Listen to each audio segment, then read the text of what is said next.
Hello students, कैसे हैं आप लोग। उम्मीद करता हूं सबका पेपर अच्छा हुआ होगा और जिनका अभी नहीं हुआ उनका अच्छा हो जाएगा, क्योंकि हमने इतनी मेहनत करी है और मैं साथ साथ आपके लिए रिव्यूज ला रहा हूं। बच्चे इतनी मेहनत कर रहा हूं तो एक लाइक और शेयर और सब्सक्राइब तो बनता है बेटा, तभी तो मेरे को पता लगेगा। और इसी लाइन के साथ अपना आज का रिव्यू शुरू करेंगे कि चलता रहूंगा मंजिल पर, चलते रहूंगा मंजिल पर, चलने में माहिर बन जाऊंगा। या तो मंजिल मिल जाएगी या अच्छा मुसाफिर बन जाऊंगा। तो बेटा लगे रहो, सीखते रहो, सीखने की कोई उम्र नहीं होती। और आओ बेटा क्वेश्चंस को शुरू करते हैं। पहला क्वेश्चन सेकंड और थर्ड शिफ्ट के कुछ मिक्स क्वेश्चंस तो थर्ड शिफ्ट के थे, वो करता हूं मैं स्टार्ट। पहला क्वेश्चन आया था बेटा x की पावर 1/3 dx, है ना। ये इस तरीके से हो गया, मतलब इतना आसान क्वेश्चन है, मैं आपको बता नहीं सकता क्या हुआ। मतलब ये अपनी गर्लफ्रेंड से फोन नंबर मांगने वाली बात हो गई कि पता ये वो तो दे ही देगी, है ना। तो वैसा वाला सा क्वेश्चन है यार। इससे सिंपल क्या ही होगा, तो x की पावर 1/3 है तो क्या हो जाएगा, x की पावर 1/3 प्लस 1 अपॉन 1/3 प्लस 1 हो गया सर। तो ये तो हो गया सर 3/4 और ये x की पावर 4/3 और प्लस क्या आ गया सर, c आ गया। खत्म हो गया क्वेश्चन सर, इजीली खत्म हो गया। बहुत बढ़िया बहुत बढ़िया, सबका क्वेश्चन का आंसर आ गया हुआ। इसमें कोई पेन की जरूरत नहीं थी। मैं हर बार कह रहा हूं, हर शिफ्ट में 15 सवाल 18 सवाल ऐसे आते हैं जो बहुत इजी आते हैं, इजी आते हैं और आप उन्हें आराम से कर सकते हैं बिना पेन के। बहुत बढ़िया। नेक्स्ट क्वेश्चन पे चलते हैं सर। नेक्स्ट क्वेश्चन क्या था, तो नेक्स्ट क्वेश्चन था बेटा, नेक्स्ट क्वेश्चन था आपका साइन थीटा प्लस आपका साइन थीटा इक्वल्स टू था बेटा 24/25। और ये कौन से क्वाड्रेंट में था सर, ये सेकंड क्वाड्रेंट में दे रखा था हमें, है ना। और हमसे हमसे sec theta plus tan theta की वैल्यू पूछिए, sec theta plus tan theta की वैल्यू पूछिए सर। हलवा है। सेकंड क्वाड्रेंट में सर, सेकंड में साइन पॉजिटिव होता है सर, साइन पॉजिटिव होता है। सिर्फ साइन ही पॉजिटिव होता है, बाकी सारे कैसे होते हैं आपके, नेगेटिव होते हैं भाई। साइन और कोसेक पॉजिटिव होता है, बाकी सारे नेगेटिव होते हैं सर। तो सेक और टेन दोनों नेगेटिव हो गए। और सर 24-25 को देख करके तो हमारे दिमाग में आ रहा है साइन थीटा पे, सर थीटा पे क्या होता है, पंडित बद्री प्रसाद हर हर बोले, तो ये परपेंडिकुलर अपॉन हाइपोटेनस हो गया। तो सर ये 24 है परपेंडिकुलर और सर ये 25 दे रखा है। और ट्रिपलेट नंबर आपने सिखाया, ये 25 ये 24, तो सर ये कितना निकल के आएगा सर, ये 7 निकल के आएगा, बिल्कुल 7 निकल करके आएगा इजीली। ये 7 आ गया। और अब ये 7 आ गया सर, सेक थीटा पूछा है तो सेक होता है कोस का उल्टा। कोस होगा 7/25, तो सेक हो जाएगा 25/7। और किसका होगा, माइनस का होगा। माइनस का क्यों होगा, क्योंकि कौन से क्वाड्रेंट में है, सेकंड क्वाड्रेंट में है बेटा। ऐसे 10 की बात करूं तो 10 भी कौन से क्वाड्रेंट में है, सेकंड क्वाड्रेंट में। सेकंड क्वाड्रेंट में ये होगा 24/7 और ये भी हो जाएगा नेगेटिव का 24/7। और सर इसको दोनों को ऐड कर देंगे तो -49/7 आ जाएगा। और -49/7 का मतलब आंसर कितना निकल के आ गया, -7 आ गया, -7 आ गया। क्वेश्चन खत्म हो गया। और सर ये तो हमें वैसे भी आता था, हमें तो पता था कि 24/25, जैसे 24-25 सर आपने ट्रिपलेट नंबर सिखाया है 7, 24 और 25, तो 24-25 लिखा तो 7 और तुरंत हमारा आंसर आ गया। कौन सा क्वाड्रेंट था, सेकंड क्वाड्रेंट था।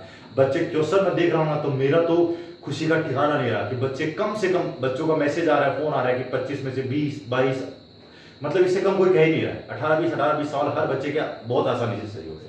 अब एक क्वेश्चन आया था बेटा, थर्ड क्वेश्चन आया था आपका, एक क्या था, मॉडुलस 4 का मापांक पूछा है रे बच्चों, 4 का मापांक पूछा है। तो 4 का मापांक क्या होगा, 4 का मापांक सर 4 ही होगा। 4 का पूछ ले, -4 का पूछ ले तो -4 होगा, -4 आयोटा का पूछ ले तो भी -4 होगा। इस तरीके से आपको ये पता होना चाहिए इनका मॉडुलस कितना होने वाला है बेटा। ये क्वेश्चन आ रहे थे, बहुत सिंपल से क्वेश्चन है, बहुत सिंपल है सर। हाँ सर बिल्कुल कर सकते हैं। ऐसे क्वेश्चन आपका इजीली हो जाएगा, बहुत बढ़िया।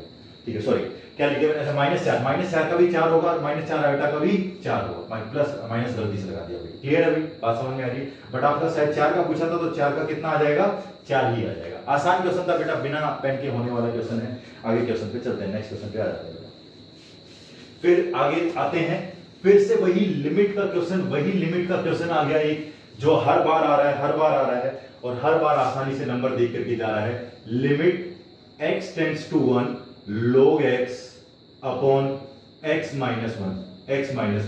फिर से सर सबसे पहले फॉर्मेट चेक करेंगे। 4 शिफ्ट में आ चुका है, 4 शिफ्ट में इस तरीके से, और 5वीं शिफ्ट में भी इस तरीके से क्वेश्चन आ जा रहा है। तो पहले 1 है तो 1 डाल के देखेंगे सर। log 1 सब जानते हैं, पूरी दुनिया जानती है 0 होता है, और 1 - 1 सर ये भी 0 होता है। तो ये 0/0 फॉर्मेट आ गया सर, 0/0 फॉर्मेट आ गया। इसका मतलब सर एल हॉस्पिटल लगा देंगे तो log x का होगा सर 1/x डिफरेंशिएशन, और x माइनस वन में x का 1 और 1 का 0, तो सर नीचे तो 1 बन गया, अब 1 डाल देंगे तो 1/1 आंसर कितना निकल के आ गया सर 1 निकल के आ गया। क्या ही सोल्व करना है इसको, अब बताओ ये क्वेश्चन कोई सोल्व करने वाला है? बिल्कुल नहीं सोल्व करने वाला है आपका, हाँ या ना? तो आंसर क्या निकल के आ गया आपका 1 निकल के आ गया बेटा। इजीली आप क्वेश्चन को कर सकते हैं बेटा। अगले क्वेश्चन पे चलते हैं बेटा, नेक्स्ट क्वेश्चन पे आते हैं, ठीक है। फिर नेक्स्ट क्वेश्चन था बेटा, एक क्वेश्चन ये था, अब ये आप बताइएगा मुझे, देखो कितना सिंपल आपका क्वेश्चन था, देखो आप लोग इजीली कर सकते हैं, ठीक है। 3, 6, 12 एक सीरीज है और इसका आपको 7 टर्म्स का सम बताना है। 7 टर्म्स का मतलब मैं कह रहा हूं ना, शायद एक 10th के बच्चे को भी ये क्वेश्चन दे दोगे तो वो भी कर देगा कि 7 टर्म। पहले तो ये देखना ये क्या है, तो सर ये जीपी दिख रही है हमें, तो 3 2 जा 6, 6 2 जा 12, तो ये जीपी है सर, जिसका फर्स्ट टर्म 3 है, जिसका आर सर 2 है, तो सम ऑफ 7 टर्म्स का फॉर्मूला सर, n टर्म्स का सम का फॉर्मूला होता है a इंटू आर की पावर n-1 अपॉन r-1। क्यों? क्योंकि r 1 से बड़ा है सर, r अगर 1 से बड़ा है तो फॉर्मूला लगा दीजिए सर 7 टर्म्स के सम का, a की वैल्यू 3 सर, r की वैल्यू 2, n की वैल्यू 7 -1 अपॉन 2 -1। अब 2 -1 हो गया, 2 की पावर 7 होता है सर 128, मैंने 2 की पावर 15 तक आपको लिखवाया हुआ है, जिन बच्चों ने मुझसे पढ़ा उनको पता है, जबकि 2 की पावर 12 तक तो मैंने बोला मस्ट याद रहना चाहिए, कल भी काम आया था वो चीज। 2 की पावर 7 होता है 128 माइनस 1 127, 2 माइनस 1 1 हो गया, तो 3 इंटू 127 और 3 इंटू 127 का मान हो गया बेटा 381, आंसर आ गया 381 आंसर आ गया। इजीली खत्म कर दिया, इजीली क्वेश्चन को फिनिश कर दिया हमने। तो आसान सा क्वेश्चन था, 7 टर्म्स का सिंपल सम पूछा था आपके जीके का, ठीक है बेटा। नेक्स्ट क्वेश्चन पे आते हैं, फिर नेक्स्ट क्वेश्चन क्या था, हाँ बेटा अगला क्वेश्चन है, ये मिटा देता हूं मैं, है ना। आप साथ साथ स्क्रीनशॉट लेते रहिए या फिर अपने पास रख लीजिए, जिस तरीके से भी आपको आइडिया रहता रहे, और या फिर जिन्होंने करके आए हैं वो चेक करते रहे। y equals to log of x plus 1 का स्क्वायर दे रखा है, इसका आपको dy बाई dx पूछा है, किसी पर पूछा है कि नहीं, किसी पर नहीं पूछा, सिर्फ dy बाई dx पूछा है, तो सर निकाल लेंगे तो क्या है सर 2 तो आगे आ जाएगा, जब dy बाई dx करेंगे, इसका dy बाई dx अगर हमसे पूछा है तो सर log की तो प्रॉपर्टी होती है, जो डोमेन की पावर होती है वो आगे आ जाती है, तो y इक्वल्स टू ये बनेगा 2 इंटू log x प्लस 1, और अब इसका dy बाई dx निकालो, तो dy बाई dx निकालोगे तो 2 इंटू log x प्लस 1 का 1 अपॉन x प्लस 1, और x का तो 1 ही होता है, तो सर आंसर क्या निकल के आ गया 2 अपॉन x प्लस 1 आ गया, आंसर आ गया, क्वेश्चन खत्म हो गया, बहुत इजीली हो गया बेटा। और हर चीज में अब इंप्रूवमेंट हो रहा है, देखो बोर्ड वगैरह में भी, लाइट्स वगैरह में भी, साउंड में भी आपको हर चीज में इंप्रूवमेंट मिलेगा। आप साथ बने रहिए बेटा, आप साथ लगे रहिए। तो आंसर क्या निकल के आ गया 2 अपॉन x प्लस 1, तो ये आपका dy बाई dx। ये क्वेश्चन था, बहुत इजी क्वेश्चन था, कर लिया होगा सब बच्चों ने, मैं उम्मीद करता हूँ, हाँ बिल्कुल कर लिया होगा ना। अब एक क्वेश्चन नेक्स्ट पे चलते हैं, हाँ एक क्वेश्चन था इस पे रिलेटेड, ये बिठा देता हूं बेटा।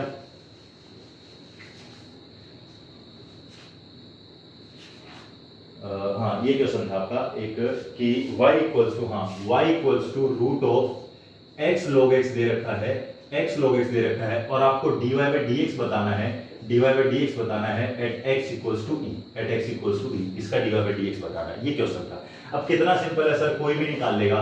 पहले तो सर इसका dy बाई dx करते हैं, तो इसका dy बाई dx करेंगे तो रूट x है, रूट x का होगा 1 अपॉन 2 रूट x हो गया सर log x। फिर सर x log x के लिए u भी रूल लग जाएगा, x को का होगा 1 और log x को ऐसे कैसे रख लेंगे, फिर सर x को ऐसे कैसे रख लो, log x का हो जाएगा 1 बाई x, समझ रहे हैं सब लोग, रूट x का 1 बाई x, x का 1 log x पड़ा रहने दिया, x को रहने दिया, log x का 1 बाई x, सर ये कट गया। और सर ये किस पर पूछा है, at x equals to e, और आपको पता है डिफरेंशिएशन इंटीग्रेशन में log का बेस हमेशा e होता है, ये सब लोग जानते हैं, इसमें बताने वाली बात नहीं है। तो अगर ये बात पता है तो 2 अपॉन ये क्या आ जाएगा बेटा e log e हो गया बेटा, और log e हो गया प्लस क्या हो गया बेटा 1 हो गया। सब लोग जानते हैं log e जब बेस e है तो e बेस e का मान 1 हो गया बेटा, तो ये 1 हो गया, तो अपॉन 1 अपॉन 2 रूट e, और ये 1 प्लस 1 कितना हो गया 2, 2 2 कैंसिल आउट हो गया, आंसर निकल के आ गया 1 upon root e, 1 upon root e। Question खत्म हो गया, सिंपल सा डिफरेंशिएशन था जिसमें बाद में x इक्वल टू e आपको डालना था बेटा। बहुत बढ़िया, बहुत बढ़िया, सबका बन गया होगा, बहुत बढ़िया। चलो बेटा अगले क्वेश्चन पे आते हैं। एक क्वेश्चन था बेटा, अब अगला क्वेश्चन है आपका, अगला क्वेश्चन इस तरीके से दे रखा था, y equals to x cube एक कर्व है, इसमें x एक्सिस है ना, जो डेटा बताया बच्चे ने, x axis x equals to 1 और x इक्वल्स टू 2 से बाउंडेड रीजन का आपको एरिया बताना है, area bounded by x axis x equals to 1 x equals to 2। तो मेरे प्यारे प्यारे बच्चों, मैंने सबको बताया हुआ इस तरीके से क्वेश्चन को करने, x इक्वल्स टू क्यूब का कुछ रफली ऐसा कुछ ग्राफ होता है ना, इस तरीके से चलता रहता है ना, थोड़ा सा ऊपर की तरफ मान लीजिए रफली, कोई जरूरत नहीं थी बनाने की। और ये x इक्वल टू 1 सर यहाँ रहा होगा, सर x इक्वल टू 2 यहाँ रहा होगा, और x एक्सिस ये है। तो सर इससे बाउंडेड रीजन तो ये है सर, तो ये बाउंडेड रीजन है, तो इसका एरिया निकालना है। अब इसका मतलब x क्यूब dx को कहां से कहां तक इंटीग्रेट कर दो, 1 से लेकर के 2 तक इंटीग्रेट कर दो, आप बात खत्म हो जाएगी सर 1 से 2 तक। अब ये बताओ, क्वेश्चन आया था आपका एप्लीकेशन ऑफ इंटीग्रेशन का, तो x क्यूब की पावर कितना हो जाएगा, 4 हो जाएगा सर, और ये 1 से 2, तो आंसर कितना आ जाएगा, 2 की पावर 4/4 माइनस 1 की पावर 4/4, मतलब 16 माइनस 1 15, 15/4 आपका आंसर हो गया। क्वेश्चन आपका खत्म हो गया, क्वेश्चन खत्म हो गया, कहानी खत्म हो गई, बहुत बढ़िया है ना, इस क्वेश्चन की कहानी खत्म हो गई। अब देखिए जितना हमने इंटीग्रेशन पढ़ा, जितना हमने डिफरेंशिएशन पढ़ा, उसमें से कहां से सवाल आ रहा, बहुत बेसिक, बहुत बेसिक। मैं फिर से बोल रहा हूं बेटा, बिल्कुल घबराना मत, पेपर में आपके पास 18-20 सवाल तो मैथ्स में फ्री के नंबर मिलने वाले हैं आपको, बहुत इजी क्वेश्चन आ रहे हैं। आगे चलते हैं बेटा, नेक्स्ट क्वेश्चन पे आते हैं, ठीक है, एक क्वेश्चन आगे बढ़ाते हैं। अब ये था, एक क्वेश्चन था y square equals to 16x, y square equals to 16x एक आपका पैराबोला है, ठीक है। अब y equals to 2x plus 3, y equals to 2x plus 3 एक लाइन है। If this line is tangent to the parabola, tangent to the parabola, इस parabola पे टेंजेंट है परवलय पर, ये आपकी स्पर्श रेखा है, देन 2x प्लस 3 है क्या, 2x प्लस 3 है, हाँ, फाइंड द वैल्यू, अच्छा, सॉरी 2x प्लस 3 नहीं, यही तो c है, मैं 2x plus 3 find tangent to the parabola, then find c, तो फाइंड किसकी वैल्यू करनी है आपको, c की वैल्यू फाइंड आउट करनी है। ये c है, सॉरी 3 नहीं, फिर निकालना क्या होगा, ये c है, ठीक है, ये टेंजेंट है, और पैराबोला की आपको क्या, पैराबोला पे टेंजेंट है तो c निकालना है। तो सर आपने पैराबोला पढ़ाया था, तो ये कंडीशन साफ साफ लिखवाई थी कि अगर एक लाइन इस पे पैराबोला, इस पे वो क्या बोलते हैं, टेंजेंट ही देखते हैं, हाँ टेंजेंट है, तो c equals to a upon n, ये कंडीशन होती है जब एक लाइन टेंजेंट बनती है किस पर, पैराबोला पे। तो सर हमें पता है c equals to a by m, sir c a कहां से निकलेगा, sir y square equals to 4ax है, sir y square equals to 16 है, तो सर 4 into x लिख लेते हैं सर। तो यहां से समझ में आ गया a की वैल्यू 4 हो गई, लेकिन ये काम करने की जरूरत पड़नी नहीं चाहिए, हमें सीधा लिखना चाहिए a 4 है सर। m की वैल्यू कहां से निकलेगी sir, y equals to 2x plus c, और y इक्वल्स टू होता है mx प्लस c, तो सर यहां से पता चल रहा है m की वैल्यू 2 है, तो सर a पता चल चुका है, सर m पता चल चुका है, तो c की वैल्यू निकालना कोई मुश्किल काम नहीं है, c की वैल्यू 2 आ गई। अब बताओ बेसिक कंडीशन पे आंसर था कि नहीं था, बेसिक क्वेश्चन था कि नहीं था, सर एकदम सिंपल क्वेश्चन था कि y square equals to 16x था, उस पर y equals to 2x plus c, 2x plus c क्या है, एक लाइन, एक ये लाइन जो है इस पर टेंजेंट है, तो इस पैराबोला पे टेंजेंट है, तो पैराबोला पे अगर टेंजेंट होती है तो हमें कंडीशन अच्छे से पता है कि c इक्वल्स टू क्या होता है बेटा, a बाई m, दिमाग में रख लीजिएगा, आगे काम आ जाएगा भैया। यस और नो, आगे चलते हैं बेटा, आगे चलते हैं नेक्स्ट क्वेश्चन पे आते हैं। बहुत बढ़िया, इजी क्वेश्चन सारे थे, बहुत बढ़िया सर, बहुत आसानी से कर लेंगे सर, ये सब तो पार्ट देंगे हम, मतलब एकदम बेसिक्स पे काम हो रहा है ना। एक क्वेश्चन आप बताओ, अब इस क्वेश्चन को आपको शायद आपको ल्यूसेंट एसके वगैरह सब में मिल जाएगा, root of cot x upon root of tan x plus root of cot x। अब इस क्वेश्चन को अगर आप सोल्व कर रहे हो dx, तो आपका पाप ही कर रहे हो, है ना, इसमें साफ साफ लग रहा है सर प्रॉपर्टी फोर्थ लगा दो, क्वेश्चन को खत्म कर दो। क्यों आप लगा, तो प्रॉपर्टी फोर्थ लगाएंगे तो cot x का cot pi by 2 minus x tan x, ये cot x और ये tan x, और फिर उन दोनों को क्या कर देंगे, जोड़ देंगे, कट जाएगा, पाई बाई 2 के नीचे 2 आ जाएगा, पाई बाई 4 आंसर आ जाएगा। ये तो सीधी बात है, और अगर ऐसे नहीं समझ में आता है तो मेरे भाइयों आई मान लेंगे, लेकिन ऐसा नहीं समझ में आता है, इसका मतलब मार खाने वाले काम है। नहीं बेटा, बिल्कुल मार खाने वाले काम है। तो अप्लाई P4, है ना, P4 क्या कहती है बेटा, P4 कहती है बेटा आपसे 0 से पाई बाई 2 cot x, ये क्या हो जाएगा, इन दोनों का एडिशन पाई बाई 2 में से माइनस हो जाएगा, तो इसको लिखोगे cot pi by 2 minus x sir, नीचे वाले को लिखेंगे sir tan pi by 2 minus x sir, है ना, और प्लस इसको भी क्या लिखेंगे, cot pi by 2 minus x sir, बिल्कुल लिखेंगे सर माइनस x, है ना, बिल्कुल लिखेंगे। तो सर ये बन जाएगा सर, ये बन जाएगा रूट ऑफ tan x, और नीचे बन जाएगा sir root of cot x plus root of tan x, क्योंकि tan 90 माइनस थीटा cot थीटा, cot 90 माइनस थीटा tan थीटा बेटा, तो ये हो जाएगा tan x। अब मुझे एक बात बताओ, ये भी आई, दोनों को ऐड कर देंगे तो 2i बन गया सर, बिल्कुल बन गया 2i सर, और अब ये 0 से क्या रहेगी लिमिट, पाई बाई 2 रहेगी सर, बेस तो दोनों का ही सेम है सर, और dx लगा तो साथ में dx तो लगेगा। तो ऊपर क्या बन गया sir, root of cot x plus root of tan x बन गया, और नीचे क्या बन गया भाई, root of cot x plus root of tan x बन गया। लेकिन ये टाइम पास करने की जरूरत हमें पड़नी नीचे, ये कट गया, dx हो गया, dx का इंटीग्रेशन x होता है तो i की वैल्यू आ जाएगी x 0 से 2i 0 से पाई बाई 2, तो पाई बाई 2, तो i का मान निकल के कितना आ जाएगा, पाई बाई 4 आ जाएगा। क्वेश्चन खत्म हो जाएगा सर, इजीली हम कर सकते हैं ऐसा क्वेश्चन, कोई दिक्कत नहीं आएगी, कोई दिक्कत नहीं आने वाली, कोई दिक्कत नहीं आने वाली, है ना, कर सकते हैं ऐसा क्वेश्चन। चलिए ठीक है, क्लियर है। और बेटा मुझे बताते रहा करो, अगर कोई क्वेश्चन कोई नहीं समझ में आता है, अगर क्वेश्चन में दिक्कत आती है तो प्लीज मुझे कमेंट बॉक्स में बताइए, और जल्दी जल्दी मेरे सब्सक्राइबर बढ़ाइए। मैं लाइव आना चाहता हूँ बेटा, लाइव आकर के आप लोगों के साथ इंटरेक्शन करना चाहता हूँ, तो प्लीज शेयर करिए बेटा, सब्सक्राइब जरूर करिए बेटा, और जैसा भी आपको लगता है वैसा जरूर बताइए। तो क्लियर है बेटा, ये क्वेश्चन इजीली आपका हो जाएगा, पाई बाई 4 आपका आंसर आ जाएगा बेटा, इजीली आप क्वेश्चन को कर सकते हैं सर, कर लेंगे सर, कर लेंगे, पक्का कर लेंगे, ये तो ऐसा तो खत्म कर लेंगे सर क्वेश्चन। ठीक है, बहुत बढ़िया। फिर देखता हूँ मेरे को कुछ क्वेश्चन और थे मेरे पास। एक क्वेश्चन आया था बेटा, वैल्यू देखो, अब देखो ये क्वेश्चन देखो आप, क्या कितना आसान सा क्वेश्चन था। क्वेश्चन था बेटा, cot theta equals to 7/8, cot theta की वैल्यू 7/8 दे रखी है ना, और आपसे पूछा है find 1 plus sine theta into 1 minus sine theta upon 1 plus cos theta into 1 minus cos theta. अब बताओ, ये एक धेले का भी सवाल है, एक धेले का भी सवाल है, बिल्कुल नहीं है सर, खत्म सवाल है। क्या सवाल है, 1a plus B A minus B A square minus B square, तो सर ये हो जाएगा 1 minus sine square theta, a plus B A minus B sir A square minus B square, तो ये हो जाएगा 1 minus cos square theta. Sir 1 minus sine square theta होता है cos square theta, sir 1 minus cos square theta होता है sir sine square theta, और sir इसकी वैल्यू तो हो गई कोट स्क्वायर थीटा, कोस अपॉन साइन तो कोट होता है सर, और कोट स्क्वायर थीटा हो गया तो सर 7/8 का स्क्वायर हो गया, जो कि आंसर आ गया 49/64। अरे कोई देवले का भी सवाल है क्या ये, कोई लेवल है क्या इस क्वेश्चन का, बिल्कुल लेवल नहीं है सर, एकदम इजीली आप हम लोग कर जाएंगे ऐसा सवाल, तो एकदम आसानी से कर सकते हैं सर, कर सकते हैं, कर सकते हैं, बहुत बढ़िया, इजीली, बहुत अच्छी बात है। ठीक है, आगे चलते हैं बेटा, और क्वेश्चंस देखता हूं मैं जो आपके लिए आए थे। हाँ, अब एक क्वेश्चन ये आया था, बेटा तो ना इसको मैं क्लियर कर देता हूं, है ना।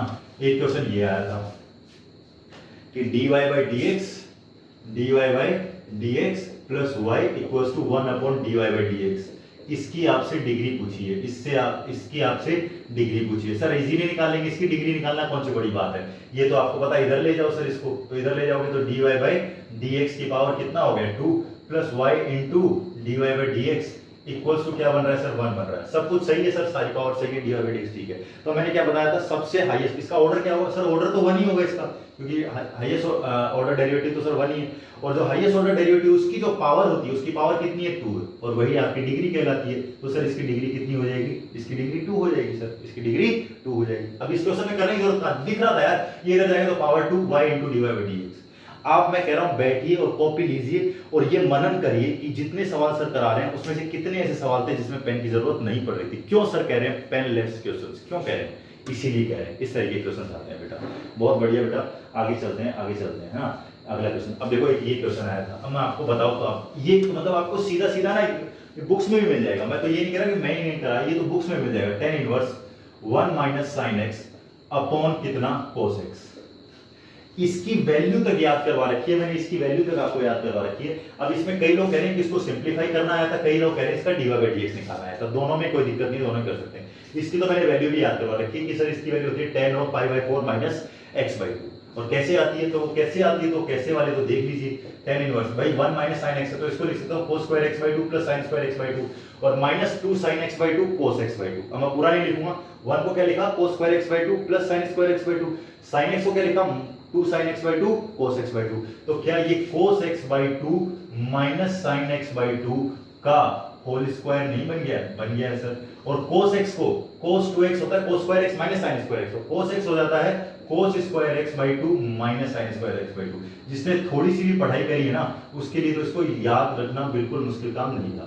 अब सर एक बार a plus B minus B करेंगे, तो a प्लस बी और माइनस बी करेंगे तो एक बार कट जाएगा सर, ऊपर रह जाएगा, पावर कट जाएगी ना, cos x/2 minus sin x/2 और एक बार cos x/2 plus sin x/2। पूरा नहीं लिखूंगा क्योंकि इसको पूरा लिख रहे इसका मतलब मेहनत हुई नहीं है कहीं, है ना।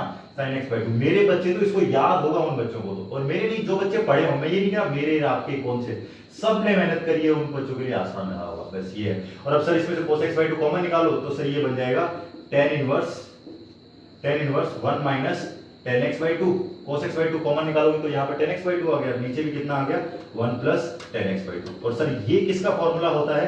सर ये होता है tan inverse tan pi by four minus x by to. ये फॉर्मूला हो गया ना, ten pi by four minus ten x by two और ten pi by four 1 plus ten pi by four into ten x, मतलब ten A minus ten B upon 1 plus ten A. हाँ या ना? और अब ये चीज तो सर कैंसिल आउट हो जाएगी, तो y की वैल्यू क्या निकल के आ गई sir? Pi by four minus x by to. अब ये क्वेश्चन मैं तो उम्मीद ये कर रहा था कि सीधा यही लाइन बच्चे लिखे यहाँ से, क्योंकि इसकी वैल्यू मैंने बच्चों को बहुत बार बताई थी, और जिन्होंने तैयारी करी उनको पता होगा कि टेन क्या लिखा हुआ है, ten of pi by four minus x by to, जिसमें कट जाएगा। और अगर अब ये y की वैल्यू आ गई, अगर जो कुछ बच्चे ये भी कह रहे थे, मुझे बता रहे थे कि सर इसका dy बाई dx पूछा गया था, तो dy बाई dx अगर इसका पूछा गया था पाई बाई फोर का 0 और x बाई टू का माइनस एक्स बाई टू का माइनस वन बाई टू, ये आपका आंसर निकल के आ गया। जो भी आपसे पूछा था दोनों क्वेश्चन का आप आंसर इजीली दे सकते थे। नींद में भी उठा के पूछोगे ना बच्चों से, तो 1 minus sine x upon cos x को याद बच्चों के होगा ही होगा, होगा ही होगा। ये लाइन में ये लिखने का मतलब दर्द देना है बेटा, है ना? बिल्कुल नहीं करना है काम। आगे चलते हैं बेटा, बहुत बढ़िया बहुत बढ़िया, ठीक है आगे चलते हैं।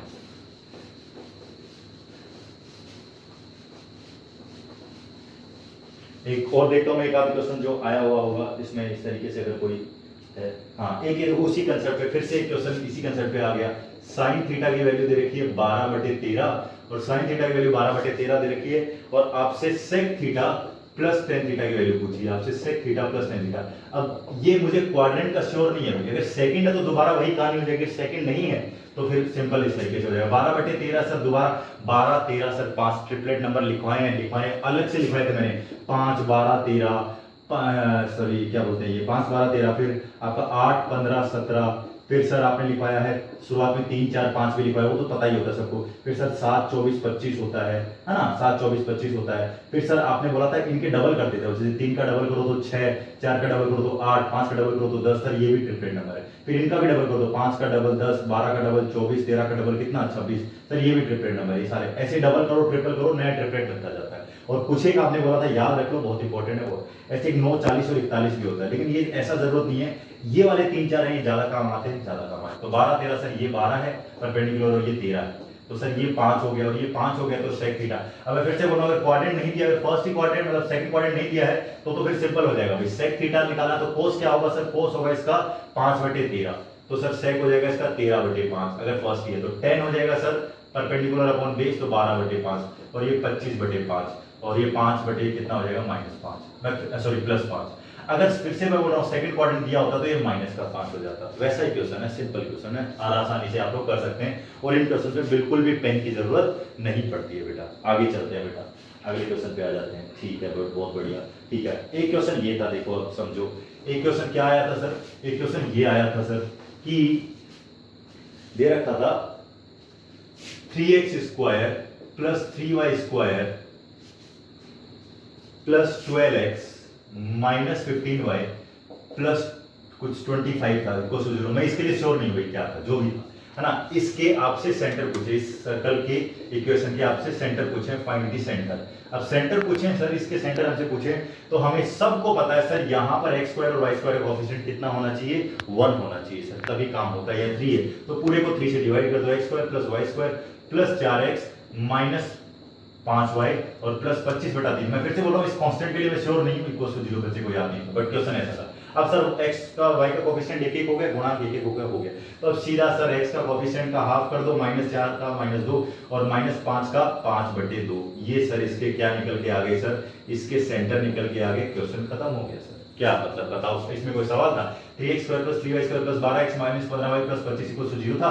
अब सेंटर पूछे तो सेंटर कई जल्दबाजी में 6 और -15/2 लिख के आ जाएंगे, नहीं, x और y के कोएफिशिएंट देखना बहुत जरूरी है, बहुत जरूरी है, तभी आपका काम होगा। अरे हाँ या ना, क्लियर हो गया कि नहीं हो गया? तो याद रखिएगा बेटा, बहुत इंपॉर्टेंट। और मैं फिर से बोल रहा हूँ, 4 का मॉडुलस उस टाइम पे आपसे पूछा था 4 होता है, तो -4 का करवा तो भी 4 है, -4 आयोटा का पूछे तो भी 4 है। क्यों? क्योंकि रूट ऑफ x² + y² आपका होता है ना, तो ये याद रखिएगा, आगे के लिए भी काम आ जाएगा। हाँ या ना? आगे चलो, मैं नेक्स्ट क्वेश्चन पे आते हैं बेटा, और देखते हैं क्या क्वेश्चंस आए थे मेरे पास जो है। ठीक है, हाँ देखो, अब एक क्वेश्चन और आया था, ये देखो, ये देख लो आप लोग। ठीक है, क्वेश्चन ये था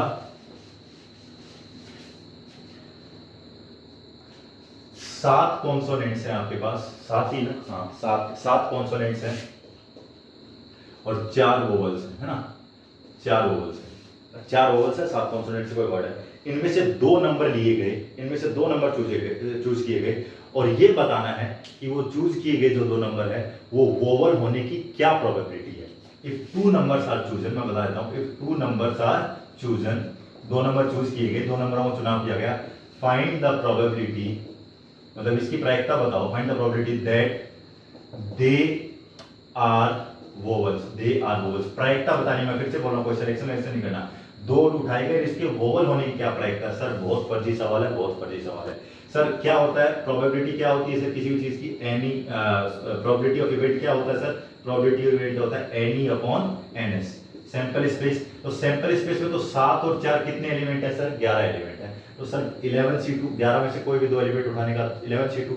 हमें चाहिए क्या, हमें वोवल चाहिए, वोवल कितने हैं 4 है, तो 4 में से 2 वोवल उठाने का 4C2 आया ना, खत्म हो गया सर, खत्म हो गया। अब आपने सर एक चीज सिखाई है, क्लियर हुआ कि नहीं हुआ भाई, प्रोबेबिलिटी तो ये निकलेगा, ये प्रोबेबिलिटी क्वेश्चन खत्म हो गया। मैंने क्या बोला कि 2 नंबर चूज किए गए, उन दोनों नंबर का वोवल होने की क्या प्रोबेबिलिटी है, वोवल। तो 7 कॉन्सोनेंट्स और 4 वोवल्स, तो 7 कॉन्सोनेंट्स और 4 वोवल्स हैं, तो आपको 2 नंबर उठाने उसके वोवल होने की प्रोबेबिलिटी निकालनी है। तो मैंने क्या बोला, total 11C2 upon 4C2 upon 11C2। और इसको सोल्व करने का सर तरीका होता है, 2 है तो 4 को 2 बार ही खोल दो, 4 और 2, ये 2 है तो सर 11 को 2 बार ही खोल दो, 11 × 10, इतना ही लिखो सर, और कोई पंगा मत डालो। ये 2 बार काट दो, ये 5 बार काट दो सर, 3 दूनी 6 और बटे 55। तो क्या प्रोबेबिलिटी निकल के आ गई सर, 6/50 निकल के आ गई। क्वेश्चन खत्म हो गया, बात खत्म हो गई। अब बताओ, इतना इजी क्वेश्चन आपके पास आ रहे हैं, समझ में आया कि नहीं? अभी वोवल होने के, कॉन्सोनेंट होने की वो प्रोबेबिलिटी निकालता, तो कॉन्सोनेंट होने की हो जाती 7C2 अपॉन 11C2 हो जाता है ना, टोटल प्रोबेबिलिटी, मतलब या आपकी ये निकल के आ जाती है, प्रोबेबिलिटी ऑफ इवेंट की आ जाता। ये भी सोल्व कर लेते सर। ये कैसे सोल्व होता है सर, 7 × 6 हो जाता और ये 11 × 5, जितना यहाँ पर दे रखा होता है उतनी बार इसको सोल्व करना होता है। इजीली हम लोग कर सकते हैं सर, कर सकते हैं, बिल्कुल बिल्कुल कर सकते हैं। एक क्वेश्चन, 2 क्वेश्चन और हैं मेरे पास, वो मैक्सिमम जितने करेक्ट नंबर के साथ मैं लाता हूं बेटा, आसान नहीं है बट फिर भी कोशिश करता हूं कि आपके लिए लेके आऊं। NA की वैल्यू 8 है, NB की वैल्यू 4 है, और आपसे ये इंपॉर्टेंट है भैया, अच्छा सवाल आगे पूछा जा सकता है, NA यूनियन B का मैक्सिमम वैल्यू पूछिए। इसकी क्या वैल्यू पूछी है, मैक्सिमम वैल्यू पूछिए NA यूनियन B की। मैं सवाल देखने पर यही है, हाँ बिल्कुल यही है, ठीक है, NA यूनियन B की मैक्सिमम वैल्यू पूछिए। अब मेरी बात सुनो, आपसे मैक्सिमम पूछिए इसकी, अगर NA यूनियन B की आपसे मैक्सिमम पूछ ले या मिनिमम पूछ ले तो समझ लीजिए, अगर मैक्सिमम पूछेगा तो डायरेक्टली लिखेंगे NA plus NB, NA plus NB। क्यों भाई, मैक्सिमम तभी होगा जब उसमें इंटरसेक्शन नहीं रहेगा। NA यूनियन B क्या होता है, NA मैंने पढ़ाया था जब बताया था, NA यूनियन B का वैल्यू क्या होती है, NA plus NB minus NA intersection B। अब मैक्सिमम चाहिए, इसका मतलब कुछ भी कॉमन नहीं होना चाहिए, कुछ भी कॉमन नहीं होना चाहिए, इसका मतलब NA प्लस NB होना चाहिए। मतलब आपकी क्वेश्चन का आंसर तो 8 + 4 कितना हो जाएगा सर, 12 हो जाएगा, आया ना, यस और नो। लेकिन अगर इसकी मिनिमम वैल्यू पूछ ले, आगे पूछ सकता है कि शिफ्ट में भाई मिनिमम वैल्यू पूछ ले, तो इनमें से जो ग्रेटर मान है, जो ग्रेटर वाला नंबर है, ग्रेटर वाला नंबर है वो ले लो। 8 और 4 में कौन सा बड़ा है सर, 8 बड़ा है। तो आप फिर से बोल रहा हूं, मिनिमम निकालना है लेकिन ग्रेटर वाला नंबर लेना है फिर, और ग्रेटर वाला नंबर क्या है, 8 है, तो आपका आंसर 8 आ जाएगा। ये दोनों बातें आपको अच्छे से पता होनी चाहिए, बहुत जरूरी है बेटा, बहुत जरूरी है, आपको पता होनी चाहिए। मैंने क्या बोला, NA की वैल्यू 8 है, NB की वैल्यू 4 है। आपसे NA यूनियन B थोड़ा सा डिफरेंट पूछा था लेकिन फंसाने वाला नहीं है बिल्कुल भी, ऐसे जिक्र हुआ है। तो NA यूनियन B का मैक्सिमम वैल्यू पूछा है, तो NA यूनियन B का maximum value NA plus NB होता है। क्यों, क्योंकि इंटरसेक्शन को 0 करोगे तभी मैक्सिमम आएगा भाई, इंटरसेक्शन नहीं होगा तभी मैक्सिमम आएगा, तो NA प्लस NB हो जाएगा। और अगर आपको मिनिमम पूछा तो उन दोनों में से जो बड़ी वाली वैल्यू है उसको ले लीजिएगा, आपका आंसर आ जाएगा बेटा, आ जाएगा। क्लियर सर, बहुत बढ़िया सर, आ गया सर। एक क्वेश्चन और क्या था, इसको मिटा दो क्या, हाँ देख लेते हैं, चलो एक क्वेश्चन और था, एक ये था। अब ये और देख लीजिए आप लोग, अब पूछा था, देखो बताओ मुझे, मतलब NC0 minus NC1 plus NC2 minus NC3 plus NC4, इस तरीके से चलता जाता है, ये चलता जाता है। इसका आंसर पूछ रहा है, बताओ मेरे लालो, मेरे लाल, मेरे पीलो, बताओ इसका आंसर क्या होना चाहिए। मैंने ये सारी सीरीज एक एक करके सारी एक्सप्लेन करी हुई कि हर सीरीज का क्या आंसर होगा। NC1 प्लस NC0 है ना, NC0 NC1 NC0 इतना, हाँ मतलब जो भी था ये था, तो मतलब ये ऐसी सारी series NC1 plus NC2 plus NC3 है ना, इस सारे का आंसर क्या होता है 2 की पावर n। कैसे आता है सर, ये बताया हुआ a प्लस बी की पावर n में a को भी 1 डाल दो, b को भी 1 डाल दो, और a प्लस बी की पावर n का एक्सपेंशन यही होता है, a और b को 1 डाल दोगे तो 2 की पावर n आ जाता है सर। ऐसे ही NC0 जो पूछा है -NC1 प्लस NC2 अगर आपसे पूछा है तो सर इसका जो आंसर होता है वो आंसर 0 हो जाता है, क्योंकि A को 1 डालोगे B को 1 डालोगे तो 1 - 1 0 हो जाता है। इसका एक्सपेंशन आपने लिखवाया है, जब एक बार प्लस चलता है एक बार माइनस चलता है तो इसका आंसर क्या होता है 0 हो जाता है सर, 0 हो जाता है। बात खत्म हो गई, क्लियर है? बहुत बढ़िया बहुत बढ़िया, है ना।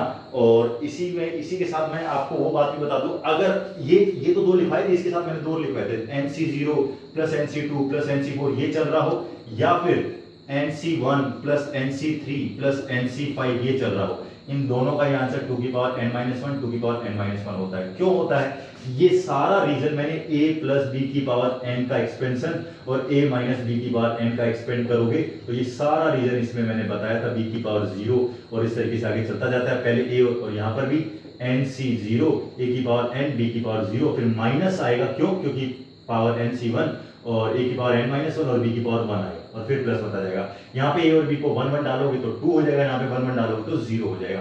एक बार इनको ऐड करोगे तो ये आ जाएगा, एक बार सब्ट्रैक्ट करोगे तो ये आ जाएगा। ये चारों सीरीज मेरी बताई गई, आप लोगों को चारों का आपको आंसर आना चाहिए आना चाहिए आना चाहिए, बिल्कुल आ जाएगा सर, कर जाएंगे। तो बताओ ये क्वेश्चन थे बेटा, मैंने आपको 20-22 क्वेश्चन उम्मीद करता हूँ शायद मैंने बता दिए होंगे आपको इससे रिलेटेड, है ना। और मैं देख लेता हूँ मेरे पास कोई क्वेश्चन और रहता है क्या। नहीं बेटा, मैंने आपको लगभग सारे क्वेश्चन जो आए थे इससे रिलेटेड वो बता दिए बेटा। और भी एक आध क्वेश्चन छूटा, क्योंकि मेमोरी बेस्ड है बेटा, तो सारे क्वेश्चन बच्चों को याद नहीं रहते, इतना जल्दी बता भी नहीं पाते। मैं कोशिश करता हूँ सारे लाने की बेटा। बस आपको काम इतना सा है, बताना है कैसा लगा। कोई चीज़ अगर नहीं भी समझ में आए, कोई चीज़ नहीं आए, प्लीज़ कमेंट बॉक्स में बताइएगा, है ना। और कैसा लगा ये जरूर बताइएगा। मिलते हैं अगली बार। थैंक यू बेटा, गुड डे और गुड नाइट।